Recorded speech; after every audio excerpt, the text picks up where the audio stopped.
إذاعة القرآن الكريم من القاهرة.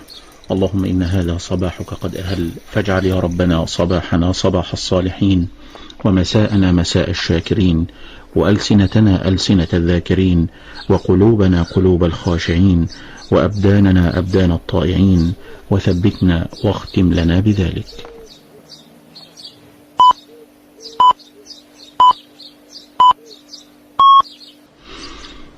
تمام 7 في إذاعة القرآن الكريم من القاهرة.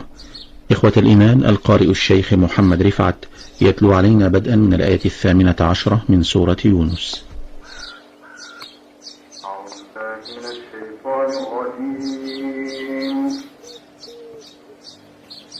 بسم الله الرحمن الرحيم.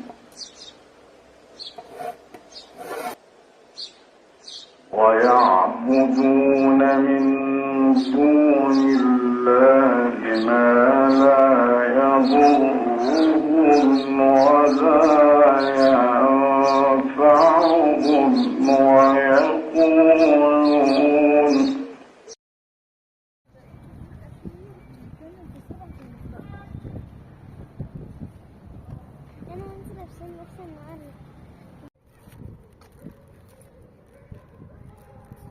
انت اسمك بسبوسه ازاي شوكولاته